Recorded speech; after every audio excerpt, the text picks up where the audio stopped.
आप देख रहे हैं इंडिया न्यूज। आपके साथ मैं हूं रचना बंसल। शुरुआत इस वक्त की बड़ी खबर के साथ कर रहे हैं। आर्टिकल 370 पर दिग्विजय सिंह ने विवादित बयान दिया है। कहा है कि सत्ता में आए तो 370 को बहाल करेंगे। क्लब हाउस पर दिग्विजय का ये ऑडियो सामने आया है। चैट चल रही थी जिसमें कि पाकिस्तानी पत्रकार भी शामिल था। पाकिस्तानी पत्रकार से बातचीत में ही ये विवादित बयान दिग्विजय सिंह की तरफ से दिया गया। बीजेपी नेता अमित मालवीय ने ट्वीट किया है दिग्विजय सिंह का ये ऑडियो, और ये ऑडियो सामने आने के बाद लगातार अब कांग्रेस की मंशा पर भी सवाल उठ रहे हैं और दिग्विजय सिंह को लेकर भी विवाद गहराता हुआ नजर आ रहा है। दिग्विजय सिंह जो कि इस ऑडियो में कह रहे हैं कि अगर हम सत्ता में वापसी करते हैं, सत्ता में आते हैं तो फिर 370 को हटा दिया जाएगा, बहाल कर दिया जाएगा। ऐसे में इस ऑडियो के बाद अब विवाद और गहरा गया है। अमित मालवीय के जरिए ये ऑडियो ट्वीट करके जानकारी दी गई है। पाकिस्तानी रिपोर्टर शाहजेब भी इसी चैट में मौजूद था। क्लब हाउस चैट चल रही थी और इसमें वो तमाम लोग मौजूद थे जो आप टीवी स्क्रीन पर देख भी रहे हैं। यही स्क्रीनशॉट आप देख रहे हैं जिसमें दिग्विजय सिंह ने बातों बातों में ये विवादित बयान दे दिया। बीजेपी ने दिग्विजय के क्लब हाउस चैट के ऑडियो को जारी किया है और सवाल अब कांग्रेस से पूछे जा रहे हैं। कांग्रेस की मंशा को लेकर पूछे जा रहे हैं। इससे पहले भी अनुच्छेद 370 को लेकर अब सवाल उठ चुके हैं। कांग्रेस की मंशा पर अब बीजेपी सवाल उठा चुकी है और अब दिग्विजय सिंह इस ऑडियो में कहते हुए कि अगर हम सत्ता में आए तो 370 बहाल करेंगे।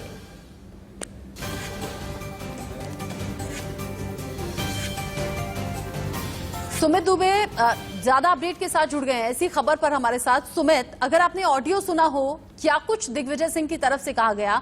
और अब जब बीजेपी हमलावर है, ट्वीट कर दिया है, सवाल कांग्रेस से पूछा है, कांग्रेस की तरफ से कोई रिएक्शन सामने आया क्या, या फिर दिग्विजय सिंह ने कुछ कहा क्या? जी देखिए, अभी तक दिग्विजय सिंह की तरफ से कोई बयान नहीं जारी किया गया और जहां तक कांग्रेस पार्टी का सवाल है तो कांग्रेस पार्टी की तरफ से एक प्रेस कॉन्फ्रेंस रखी गई है 12:30 बजे, और तो उम्मीद है कि उस प्रेस कॉन्फ्रेंस में सवाल का जवाब मिलेगा। जहां तक इस पूरी चैट का सवाल है तो निश्चित तौर पर दिग्विजय सिंह ने जो बातें कही हैं वो निश्चित तौर पर भारतीय जनता पार्टी को उन्होंने इस मसले को उठाने का मौका दिया है। भारतीय जनता पार्टी को मौका दिया है कि वो कांग्रेस पार्टी पर अटैक करे, क्योंकि उन्होंने कुछ ऐसी बातें कही हैं जो काफी सेंसिटिव है। और आर्टिकल 370 जिसको रिवोक किया गया था 2019 में, उस पर उन्होंने कहा है कि अगर कांग्रेस पार्टी सत्ता में आती है तो इस पर दोबारा विचार किया जा सकता है। ये एक बहुत बड़ा मसला है, ये एक बहुत बड़ा बयान है जो दिग्विजय सिंह की तरफ से किया गया है।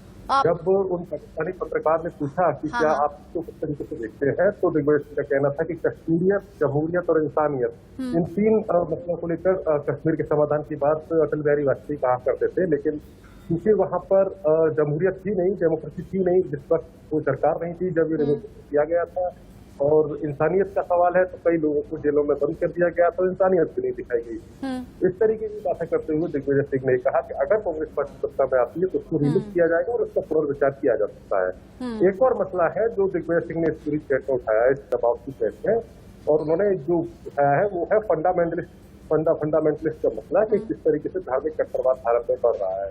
कहीं ना कहीं दिग्विजय सिंह के द्वारा कोशिश की गई थी कि मोदी सरकार को कटघरे में खड़ा किया जाए, लेकिन अब लगता है कि उनके बयान से ये जो चैट बाहर आई है क्लब हाउस की, उससे भारतीय जनता पार्टी को मौका मिल गया है कांग्रेस पर अटैक करने। ठीक है सुमित, नजर आप बना के रखिएगा। बीजेपी, आपने ठीक कहा कि बैठे बिठाए मुद्दा मिल गया है, लेकिन अब कांग्रेस इसका जवाब कैसे देती है? सुमित बता रहे हैं कि कांग्रेस प्रेस कॉन्फ्रेंस के जरिए इस बात का जवाब देगी और एक तरीके से क्लैरिफाई करेगी कि क्या कुछ बात हुई थी। बहुत शुक्रिया सुमित दुबे इस अपडेट को हम तक पहुंचाने के लिए आपका। और फिलहाल आगे बढ़ते हुए हम इंडिया न्यूज कोविड ओपीडी आपके लिए लेकर आने वाले हैं, जिसमें आपके सवालों का जवाब आप तक घर बैठे पहुंचाएंगे। हमारे साथ एक्सपर्ट डॉक्टर्स का पैनल मौजूद रहेगा। और कोरोना के केस घटना वाकई अच्छी बात है, लेकिन क्यों मौत का आंकड़ा अभी भी डरा रहा है? बात होगी कोविड ओपीडी में। मेडी बडी, योर हेल्थ बडी।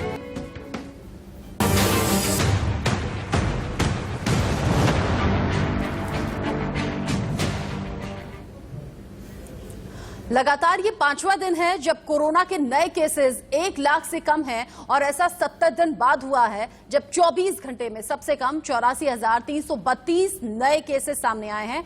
राहत की बात है, इसमें कोई दो राय नहीं है, लेकिन अभी भी मौत का आंकड़ा डरा रहा है, क्योंकि 24 घंटे में 4,002 लोगों ने जान गंवा दी है। और अब तक जो स्वास्थ्य मंत्रालय की तरफ से जानकारी है, 3,67,000 लोगों की मौत हो चुकी है। ये स्वास्थ्य मंत्रालय की तरफ से जानकारी दी गई है। आप समझिए कि कोरोना का खतरा कितना ज्यादा है, चौतरफा है, और अब इससे लोग अछूते रह नहीं पा रहे हैं तमाम सावधानी के बावजूद। और अब 70 दिन में जब 24 घंटे के केसेस कम हो रहे हैं, जब आंकड़ा घटा है, जब हमें राहत महसूस करनी चाहिए, वो भी हम नहीं कर पा रहे हैं, क्योंकि मौत का आंकड़ा आज 4,000 से ऊपर है। और यही सबसे बड़ा सवाल है कि जब आंकड़ा घटा है नए केसेस का, तो मौत का आंकड़ा घटता हुआ नजर क्यों नहीं आ रहा। हालांकि शुरुआत में डॉक्टर्स कह रहे थे, शुरुआत में तमाम एक्सपर्ट्स कह रहे थे कि मौत का आंकड़ा घटने में वक्त लगेगा। 3,500 से 4,000 मैक्सिमम केसेस सामने आ रहे थे मौत के, फिर वो घटकर 3,500, 3,000, फिर करीब करीब 2,500 तक भी पहुंचे। लेकिन एक बार फिर से केसेस का बढ़ना, ये आम लोगों में दहशत पैदा करने जैसा है। बड़ी जानकारी एक ये भी है कि कोरोना की दूसरी लहर में 719 डॉक्टर्स अपनी जान गंवा चुके हैं। आईएमए की तरफ से ये जानकारी दी गई है। इंडियन मेडिकल एसोसिएशन की तरफ से बताया गया है कि बिहार में हुई है सबसे ज्यादा डॉक्टर्स की मौत। 111 डॉक्टर्स की मौत हो चुकी है, जबकि दिल्ली में 109 डॉक्टर्स की कोरोना की वजह से जान चली गई। डॉक्टर्स पर कैसे काल बंद कर आई है ये कोरोना की दूसरी लहर, आप समझ सकते हैं। सिर्फ दूसरी लहर में 719 डॉक्टर्स जान गंवा चुके हैं, और ये आंकड़ा आपकी टीवी स्क्रीन पर हम दिखा रहे हैं। बंगाल में 63, उत्तर प्रदेश में 79, राजस्थान में 43, झारखंड में 39। और ये सूची देखकर आप समझ पा रहे होंगे कि डॉक्टर्स तमाम सेफ्टी मेजर्स का ख्याल रखने के बावजूद कोरोना के खतरे से बच नहीं पाए। और ऐसे 719 डॉक्टर्स जान गंवा चुके हैं दूसरी लहर में, जो पेशेंट्स का इलाज कर रहे थे, जो उन्हें दुरुस्त करने की कोशिश कर रहे थे। लेकिन दुख इस बात का कि खुद की जान उनकी बच नहीं पाई। 719 डॉक्टर संक्रमण का शिकार हुए और मौत हो गई। बिहार में आंकड़ा सबसे ज्यादा है, दिल्ली में 109, बिहार में 111 डॉक्टर्स की जान चली गई। आखिर कोरोना को लेकर आपके जहन में भी कई सवाल इस वक्त दौड़ रहे होंगे, और आपके मन में जो भी सवाल है, आप टीवी स्क्रीन पर दिए गए नंबर पर कॉल करके हमसे सवाल पूछ सकते हैं। डॉक्टर्स के जरिए हम आपकी परेशानी का समाधान आप तक पहुंचाने की कोशिश करेंगे। हमारे साथ हैं डॉक्टर प्रदीप जैन, सीनियर बाल रोग विशेषज्ञ हमारे साथ जुड़ गए हैं, और डॉक्टर सुनील म्हास्के, जो कि डीन है विठल राव विखे पाटिल मेडिकल कॉलेज से, अहमदनगर से हमारे साथ जुड़ गए हैं। डॉक्टर प्रदीप, मुझे समझाइएगा, और साथ ही साथ ये आम लोग भी जानना और समझना चाह रहे हैं, जब केसेस घट रहे हैं तो मौत का आंकड़ा अभी भी 4,000 के पार कैसे सर? ये आंकड़ा कम क्यों नहीं हो रहा? में होंगे उस कैटेगरी में होंगे जिनको कोई कोमॉर्बिड कंडीशन साथ में होगी, उन स्थितियों में ये बीमारी काफी सीरियस होती है। और ये आंकड़ा एनालाइज करने वाली बात है, इनमें से कितने लोग फुल्ली वैक्सीनेटेड थे या नहीं, वो देखने वाली बात है। पर एक हेल्दी व्यक्ति को जो कोविड एप्रोप्रिएट बिहेवियर फॉलो कर रहे हैं, उन्होंने देखा है डिजीज कम हुई है। और वैक्सीनेटेड पेशेंट्स में सीरियस डिजीज और मॉर्टेलिटी निश्चित तौर पे ड्रास्टिकली कम। लेकिन ये जो फ्लक्चुएशन हम देख रहे हैं मौत के आंकड़े में, डॉक्टर सुनील, आपसे समझना चाहूंगी, जो केसेस घट रहे हैं 24 घंटे में, जो केसेस कम हो रहे हैं वो कम होते चले जा रहे हैं, उनमें कोई ऐसी खास फ्लक्चुएशन है नहीं, थोड़ा बहुत इधर उधर है। लेकिन मौत का आंकड़ा 4,000 प्लस जाता है, फिर 2,000 प्लस बचता है, 3,500 होता है, 6,000 प्लस भी एक दिन गया, और अब फिर से ये बढ़ता हुआ। इसके पीछे रीजन क्या है सर? नमस्ते जी। इसका रीजन एक ही है, अभी जो आंकड़ेवारी आ रही है वो करंट आंकड़ेवारी है, और ये जो डेथ की आंकड़ेवारी है ये क्रोनिक केसेस है। कई मरीज इसमें से 15 दिन पहले, 1 महीना पहले एडमिट हुए हैं, जिनको अंडरलाइन कोमॉर्बिडिटीज थी, और उसकी वजह से वो अभी बैड होते होते 2nd, 3rd वीक में उनकी डेथ हो रही है। एक्चुअली जो रिसेंटली जो लोग एडमिट होके अच्छी तरह से ट्रीटमेंट लेके बाहर आ रहे हैं, और इसमें से मोस्ट ऑफ द जो मरीज है उन्होंने आइदर वैक्सीन नहीं लिया होगा, या सेकंड थिंग उनको अंडरलाइन कुछ morbidity, hypertension, diabetes, kidney problems, उसके वो शिकार हो गए हैं। और थर्ड, ये मोस्टली अबव 50 इयर्स के एज के भी हो गए। अभी तो इसमें से यंगस्टर्स भी गए हैं, उसमें से कुछ लोगों को ओबेसिटी थी, डायबिटीज था, ये अंडरलाइन मॉर्बिडिटी, अभी ये सब क्रोनिक इलनेसेस की डेथ हो रही है इसकी वजह से। जी, और यही जो मौत का आंकड़ा है वो डरा रहा है। दिल्ली से एक कॉलर हमारे साथ जुड़ गए हैं, राजेश, आपका सवाल क्या है? हाँ, मेरा सवाल ये है कि जैसे मैंने कोरोना पॉजिटिव हो गया था, तो मैं अपने घर से ही इलाज कराया हूँ और इलाज कराने के बाद में मेरे को वैक्सीन लेना चाहिए कि नहीं लेना चाहिए? अभी हाँ। मैं बिल्कुल फिट हूँ। कितना वक्त पहले आप रिकवर हुए हैं?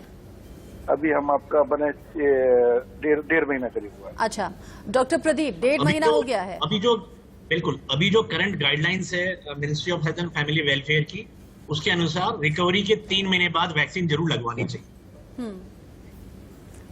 तो राजेश जी, आप 3 महीने बाद वैक्सीन लगवाइएगा, और वैक्सीन बहुत ज्यादा जरूरी है। ये तमाम एक्सपर्ट भी कह रहे हैं, तमाम डॉक्टर्स भी कह रहे हैं, जानकार कह रहे हैं कि वैक्सीन ही एक रामबाण है जो हमें बचाएगा। बहुत सारी गलतफहमियां समाज में है, और वैक्सीन ने निश्चित तौर पे बचाया है, बीमारी भी और सीरियस बीमारी भी।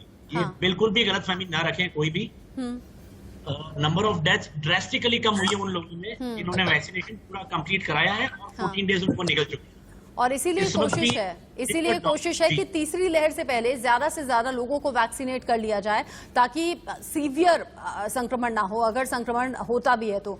लेकिन डॉक्टर सुनील, ये जो एम्स की लेटेस्ट रिपोर्ट जो दी गई है प्रधानमंत्री को, उसमें ये कहा गया है कि जिसे कोरोना हो गया, कोरोना से रिकवर हो गए, हाँ। उन्हें कभी वैक्सीन लगवाने की जरूरत ही नहीं है। आपाधापी में ऐसे सभी लोगों को वैक्सीन न लगाई जाए। ये वैक्सीन की किल्लत के चलते फैसला है, या फिर जो लोग रिकवर हुए हैं उनमें एंटीबॉडीज हमेशा के लिए बन गई हैं?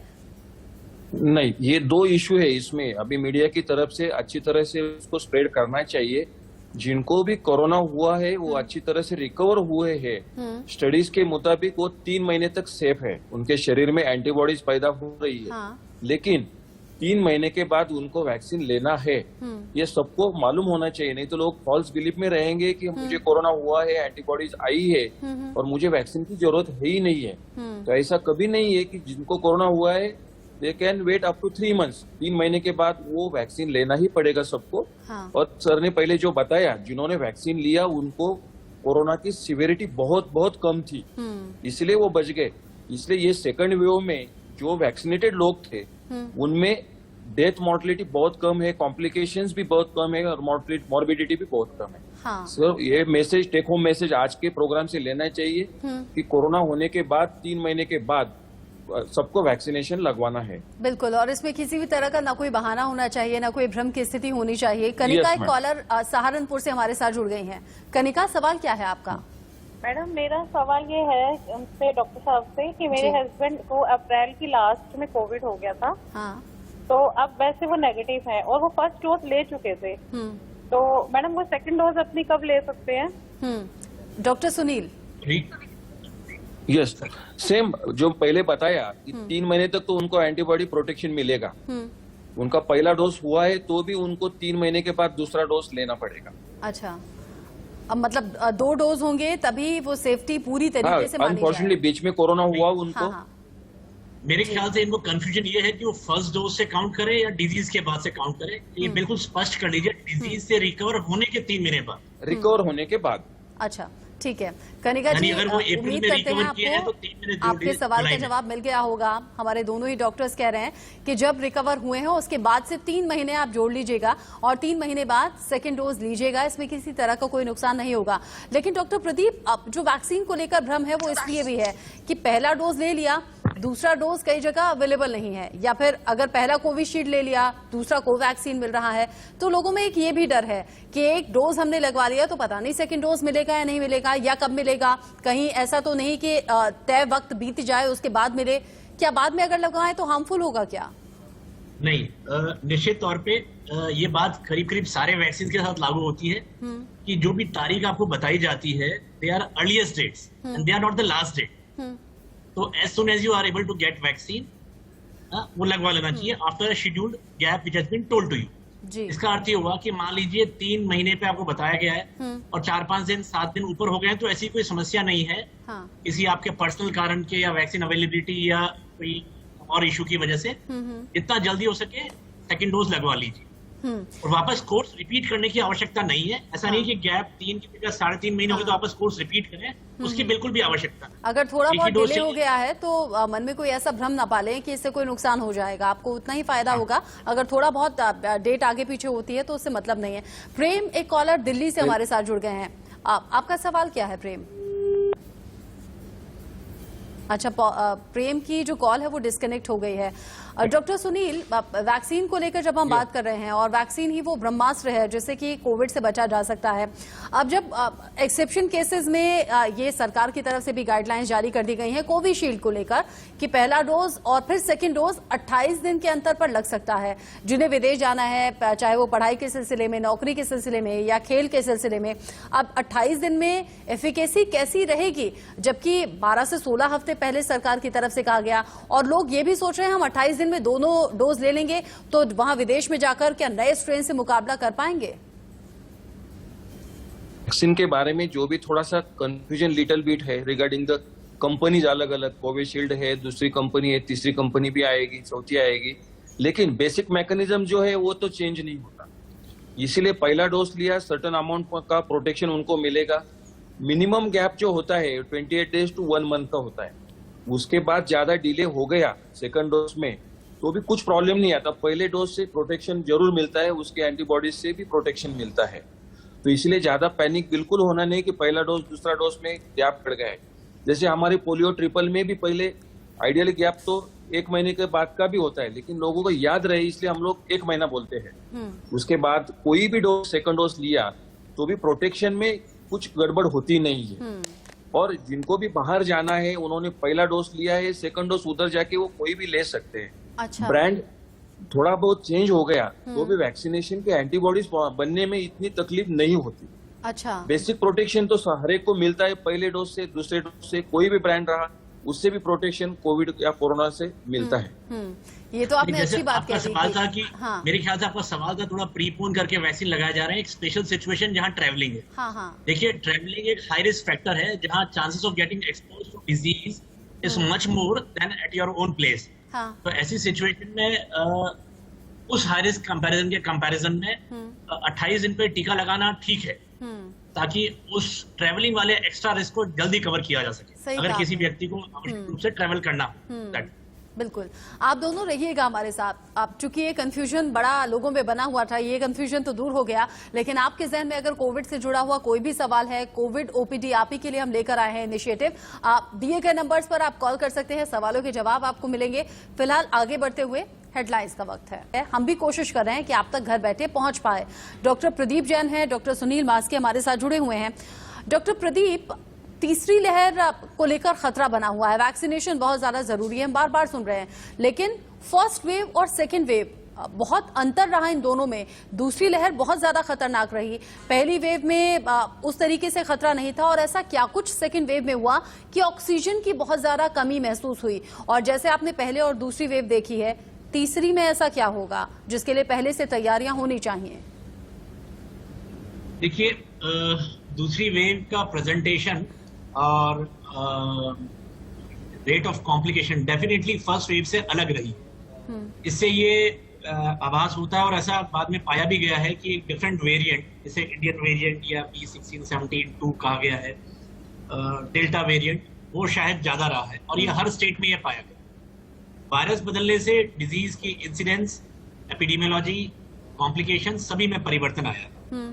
अब ये परिवर्तन तो भविष्य में बहुत सारे कारणों से हो सकता है कि एक इमेजिनेशन की बात है क्या भविष्य में होगा, परंतु वायरस कितना भी बदल जाए उसके लिए हो सकता है हमें वैक्सीन में बदलाव लाना पड़े या दूसरे मेथड लेना पड़े, परंतु जो हमारा कोविड एप्रोप्रिएट बिहेवियर है, जैसे मास्क है, डिस्टेंसिंग है, प्रॉपर सैनिटाइजेशन है, ये सभी वायरस के अगेंस्ट काम करता है। चाहे वायरस कितना ही बदल जाए, इन 3 चीजों का पालन करने से हम हर प्रकार के वायरस से बच सकते हैं। बिल्कुल, इसलिए ये आवश्यक है कि इसका बहुत स्ट्रांगली, बहुत ही रिलीजियसली एक धर्म मान के इसको ऐसा पालन किया जाए। बिल्कुल, और सारे भ्रम मन से निकाल दिए जाएं कि वैक्सीन को लेकर किसी भी तरह का नुकसान आपको होगा। गाजियाबाद से कॉलर हमारे साथ जुड़ गए हैं, रीना, सवाल क्या है आपका? मैम, मेरे को भी कोविड हुआ था जी। कोविड होने के बाद मेरा टेस्ट और स्मेल मेरा अभी तक भी ठीक नहीं हुआ है। अब आपको क्या दिक्कत है, आप क्या बता रही हैं? मेरे को जैसे कोविड हुआ था, कोविड से रिकवरी होने के बाद भी अभी 1 मंथ हो गया, लेकिन मेरी टेस्ट और स्मेल नहीं आ रही है। अच्छा, टेस्ट और स्मेल आपको नहीं, कितना टाइम हुआ है रिकवरी के? जी मेरा 22 मई को ठीक हुई थी मैं। अच्छा, डॉक्टर सुनील 22 मई को ठीक हुई थी, टेस्ट और स्मेल अब तक लौटा नहीं है। बेसिकली ये वायरल जो डिसीज होते हैं ना, इसमें से ये हमेशा प्रॉब्लम आती है, लेकिन आइडियली इतने दिन तक ये टेस्ट और स्मेल का नहीं रहना नहीं चाहिए था। हाँ। तो थोड़ा सा ENT वालों को कंसल्ट करना पड़ेगा, लेकिन दिस इज एक कॉमन कॉम्प्लिकेशन है वायरल डिसीज का। इतना ज्यादा स्ट्रेस लेने की जरूरत भी नहीं है, पर एक सेपर साइड कांटेक्ट किया तो अच्छा रहेगा ENT सर्जन से। अब साथ ही डॉक्टर Yes. सुनील, एक सवाल और मैं आपसे पूछना चाहती हूँ। ऐसे बहुत से लोग टकराते हैं और वो चूंकि डॉक्टर से बात होती रहती है शो के जरिए ही हमारी, तो वो पूछते हैं कि क्या इस बीमारी में वैक्सीन लग सकती है, क्या उस बीमारी में वैक्सीन लग सकती है जिसमें VP होता है, जिसमें शुगर होता है, जिसमें हार्ट के पेशेंट होते हैं, जिसमें कैंसर के पेशेंट होते हैं। कौन से वो पेशेंट हैं, कौन से वो लोग हैं जिन्हें वैक्सीन नहीं लगवानी चाहिए और कौन लगवा सकते हैं? अभी तक तो ऐसा कोई कॉन्ट्राइंडिकेशन वैक्सीन के लिए, कोविड वैक्सीन के लिए है ही नहीं है, लेकिन जिनको डायबिटीज है, जिनको किडनी की बीमारी है और जिनको HIV पहले होता था, एड्स, ये बीमारी में थोड़ा सा प्रिकॉशन लेके वैक्सीन लेना है। पहले उन्होंने अपने कंसल्टेंट MD मेडिसिन जो फिजिशियन है उनको कांटेक्ट करना चाहिए वैक्सीन लगवाने के पहले कि मैं वैक्सीन लगवाने के लिए जा रहा हूँ, क्योंकि ये जो पेशेंट है इम्यूनो कॉम्प्रोमाइज्ड होते हैं। जैसे हमारे पीडियाट्रिक्स में माल नरिश बच्चे होते हैं, वो भी इम्यूनो कॉम्प्रोमाइज होते हैं, उनके लिए अंडर सुपरविजन वैक्सीन लगवाना चाहिए। जी मैं इसमें दो बातें जोड़ना चाहता हूँ। डॉक्टर मास्के सर ने बिल्कुल ठीक कहा, कोई एब्सोल्यूट कॉन्ट्राइंडिकेशन किसी का भी नहीं है। रादर जो लोग ऑलरेडी सफर कर रहे हैं किसी डिजीज से, उनके लिए वैक्सीनेशन और इम्पोर्टेंट है, क्योंकि उनको जटिलताएं ज्यादा हो सकती है, वन थिंग। सही पर कहा निश्चित तौर पे कोई पर्सन एलर्जी से प्रोन है, किसी को एलर्जी पुराने किसी वैक्सीन से हो चुकी है, या एलर्जी की टेंडेंसी ज्यादा है, या फर्स्ट डोज से कोई सीवियर एलर्जी हुई है, उनको थोड़ी सावधानी से वैक्सीन लगवाना चाहिए और वैक्सीनेटर को पहले इन्फॉर्म कर देना चाहिए निश्चित तौर पे। और मैं ये बताऊं कि इस बार सरकारों ने बहुत अच्छी व्यवस्था करी है। हर वैक्सीनेशन क्लिनिक पे कंप्लीट सेटअप है, गांव-गांव तक भी पहुंच रहे हैं सर, वैक्सीन लेकर गांव-गांव तक भी पहुंच रहे हैं, घर-घर तक भी पहुंच रहे हैं, ताकि लोग वैक्सीनेशन करवाएं, जल्द से जल्द वो टारगेट पूरा हो जो 100 करोड़ के पार वाला है दिसंबर 2021 तक। अजीत दिल्ली से हमारे साथ जुड़ गए हैं कॉलर। अजीत, आपका सवाल क्या है? अजीत, आपका सवाल। जब तक वो बोले, मैं दो बातें और बताना चाह रहा था। न सिर्फ रीच, परंतु सेफ्टी प्रोफाइल एवरी सेंटर पे कोई भी कॉम्प्लिकेशन को हैंडल करने की व्यवस्था की गई है। हर सेंटर पे ये बहुत ही इंपॉर्टेंट है, जो शायद हमारे देश के इतिहास में पहली बार हुआ है। इतना शानदार तरीके से इतना बड़ा प्रोग्राम टेकअप करना बहुत ही इंपॉर्टेंट। उसके अलावा एक कंडीशन और है जिसमें अभी क्लैरिटी नहीं है, हालांकि वो कंडीशन 21 साल से कम के व्यक्तियों में होती है। इसको MISC कहते हैं जी। पोस्ट MISC ये वैक्सीन लगाना चाहिए कि नहीं लगाना चाहिए, इस पे भी डाटा नहीं है, परंतु ये बहुत बड़ा एज ग्रुप नहीं होगा। मोस्ट लाइकली 18 से 21 साल के बीच के कुछ व्यक्ति ऐसे हो सकते हैं जिनको पास में MISC हुआ हो जी। तो इन लोगों को वैक्सीन किसी पीडियाट्रिशियन या किसी इन्फेक्शियस डिजीज स्पेशलिस्ट से बात करके ही लगाना चाहिए, पर ये ग्रुप बहुत छोटा है। ठीक है, बहुत छोटा है। दिल्ली से कॉलर जुड़ गए हैं राजीव, आपका सवाल क्या है? जी मैं ये जानना चाहता हूँ कि जब कोविड के बारे में बताया जा रहा था तो दो चीजें थी, एक तो ड्रॉपलेट से फैलता है और दूसरा इन्फेक्टेड सरफेस से। तो मैं जानना चाहता हूँ, मान लीजिए मेरे हाथ किसी इन्फेक्टेड सरफेस को छू लेते हैं और फिर वही हाथ में किसी और सरफेस पे लगा देता हूँ, तो मैं कोविड वायरस घर लाता हूँ या उसे वहीं छोड़ाता हूँ? आप समझ रहे मैं क्या कह रहा हूँ? जी, डॉक्टर प्रदीप जवाब दीजिए। जी देखिए, सरफेस ट्रांसमिशन डेफिनेटली है, पर वो बहुत बड़ा चंक नहीं है, और उसी को बचाने के लिए सैनिटाइजेशन पे बार बार जोर दिया जा रहा है। दो तरीके से सैनिटाइज किया जाता है बड़ी आसानी से। सोप एंड वाटर से 20 से 40 सेकंड हाथ धोने से वो वायरस खत्म हो जाता है, बड़ा आसान है।